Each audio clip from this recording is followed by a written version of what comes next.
如果尼尔自动人形的游戏是满分10分，那么这次的改编动画你会给几分呢？嘿，大家好，我是 Emil。前阵子7月份时，尼尔自动人形的改编动画终于将最后几集释出，第一季以游戏的结局 A 作结。不知道大家对于动画的表现评价如何呢？欢迎在底下留言跟我分享。今天我会以一位玩过原作游戏的玩家的角度来评论尼尔的动画究竟改编的如何。如果你只有玩过游戏或只有看过动画，那你或许可以透过这部影片参考看看要不要接触游戏或动画。另外，本集内容只会牵涉到动画第一季的内容，所以动画党不用担心被剧透。那我们马上开始吧。首先来讲讲我认为这次动画的优点。我必须先赞扬这次改编动画的一个特点，那就是动画筛选的内容可以用去无存精来形容。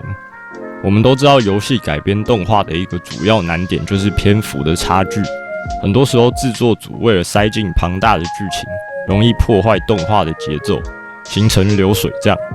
游戏跟动画毕竟还是不同的载体，在游戏里玩家可以透过自己的步调去接收资讯，但换到动画里，不停的接收资讯就容易使观众疲乏，而尼尔动画基本上把许多过度的桥段都删减掉了，以近似单元剧的形式把每段重点剧情完整演出，节奏的掌控上已经算是相当不错。这次动画改编唯一一段比较偏离原作剧情的部分，就是动画第6集莉莉的过去回忆，这段真的是完全改编了。但我对这集的评价相当高，甚至这应该是我觉得整部动画里最好看的一集，人物情感非常饱满，我当下差点就哭了。所以也不是说还原度不高就不好，还是要看改编的内容融入的好不好，跟剧情本身的表现。其他还有很多也有改编的桥段，例如2B 跟 9S 前往森林王国的契机，亚当夏娃的死亡顺序，我个人觉得都改编的还可以，但影响就相对没那么大，剧情的大致走向都还是没有变。讲完优点，接下来讲讲我认为的缺点。其实这次改编动画的战斗场面，不管是动画的流畅度、精致度，还是磅礴的氛围，我觉得真的都做得很好。那为什么要放在缺点呢？主要是我觉得尼尔以游戏来说，战斗不是主要的卖点跟目的，战斗是这部作品里必要的手段，但不是让人觉得它是神作的理由。所以在动画里，我其实也不会期待看到这么多的战斗场面。或许对只看过动画的人来说，战斗的片段是恰到好处的，只是从我玩过游戏的角度来说，我会期待它稍微缩减战斗的场面，并增加尼尔这部作品在不同的支线中那股总是让人无法停止思考的魅力。例如游乐园歌姬的那集，我觉得就稍微可惜，因为在动画里没有沙特这个角色的出现，观众也不知道歌姬的名字叫波娃，这让游乐园这段剧情背后的含义就少了一层。而像这样透过细节的暗示，让玩家不停的 dig in 剧情背后的含义，我觉得就是尼尔原作的一大魅力。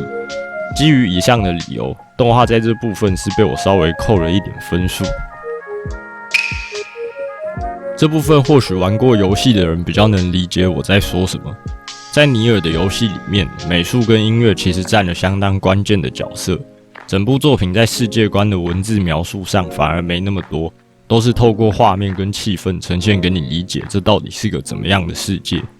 当你在不同的场景游走，都能明确感受到尼尔这款游戏独有的存在主义氛围，被植物缠绕的废墟建筑，充满生气的机器村落，神秘感十足的沙漠地带，处处充斥着的过往人类痕迹。游戏里呈现的世界是充满情绪的，你即使今天打开游戏在里面乱逛不跑剧情，都可以享有十足的沉浸感及乐趣。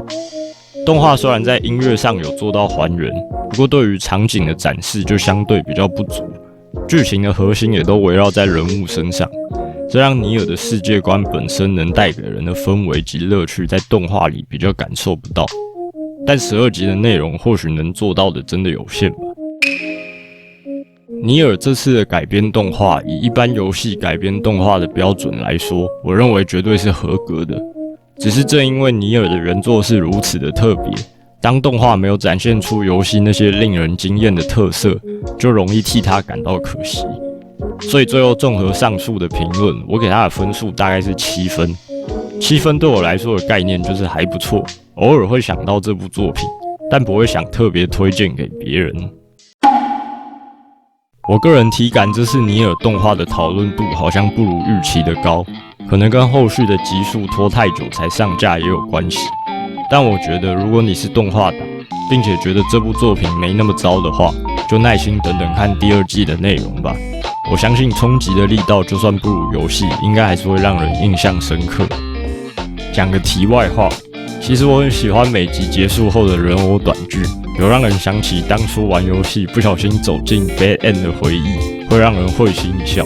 希望第2季还可以保留这个桥段。今天的节目就到这边结束了，谢谢大家的观看。如果你有什么想分享的，欢迎在底下留言。不过还请为动画党们着想，尽量不要剧透后续的内容。